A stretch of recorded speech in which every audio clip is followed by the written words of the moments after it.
There are a lot of tools out there through which you can do penetration testing and also exploitation identification, but those tools are very expensive.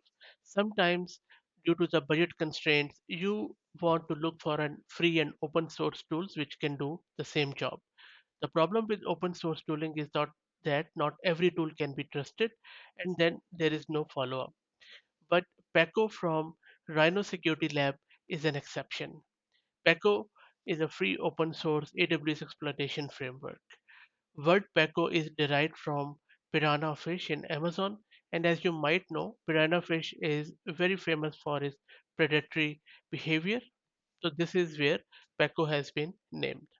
Okay, coming back to the technical side of the Paco. This Paco is an aggregation of all the exploitation experience and research from countless prior AWS Red Team engagements of Rhino Security Labs.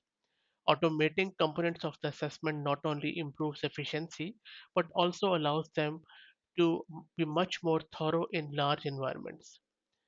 There are currently over 35 modules that range from reconnaissance, persistence, privilege escalation, enumeration, and data exfiltration, and also miscellaneous general exploitation in this PECO. So, how PECO can be used? PECO can be used to compromise credentials, but its true potential lies in the post compromise phase. However, you get credentials through phishing, web application vulnerabilities, password reuse, or other means. It is at this point that PECO's full feature set is realized. Paco is capable of testing S3 bucket configuration and permission flaws, establishing access through Lambda backdoor functions, compromising EC2 instances, exfiltrate, exfiltrating data privileges, and covering tracks by disrupting monitoring and logging, including CloudTrail, GuardDuty, and a lot of other things. So, if you're looking as a red team for any exploitation framework, I would highly suggest you give Paco a go. I will also drop the link to this GitHub repo in video's description.